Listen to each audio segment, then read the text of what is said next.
બાવજી શું છે? પાંડવ યજ્ઞ કરેલો, જાંબાલી ઋષિ, જાંબાલી આશ્રમ કહેતો હોય બરાબર. એને હા, અહીંયા ભસ્મ નીકળે છે. આ ભસ્મ નો આખો ડુંગર છે. આખો ડુંગર છે આ ભસ્મનો, આખો ડુંગર, આખો ટોટલ આજે આખો જે ડુંગર છે આખો ભસ્મનો ડુંગર છે. લગ્ન કરેલા. હા, કોને આપણે કોને? હેડંબા જોડે. હેડંબા જોડે લગ્ન કરે. મેં લગ્ન કરેલા. હા હા, અહીંયા જ. હા, અહીંયા આ જગ્યા ઉપર. બરોબર બરોબર.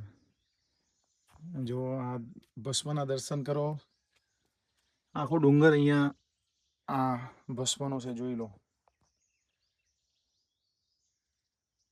ટોટલ આખો ડુંગર છે. આ ફરતો ડુંગર જ છે. હા, અને અહીંયા સાક્ષાત પ્રભુજી બિરાજમાન છે. જો તમને ભસ્મ બતાવે.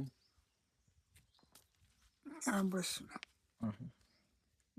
ઘરે લઈ જઈ, ઘરે લઈ જાઓ, લઈ લો ઘરે. આ તો હુકાશે એટલે કમ્પ્લીટ થઈ જાય, પૂરી કટ થઈ જાય. જમણાથી પકડ. આ બસમાં બહુ કિંમત છે ભાઈ. હા, આપણે કોઈને વસ્તી ના થતી હોય હા, તો કમ્પ્લીટ થઈ જાય. કોઈ બેન ને એવું હોય, કોઈની છોકરાઓ ના થતા હોય તો આ ભસ્મ બહુ જરૂરી કામની છે. આ પગે નહીં દુખતું રીચણમાં. હા, તો એને માલિશ કરે તો આરામ પડે. પણ ના છોકરાને નજર ના લાગે.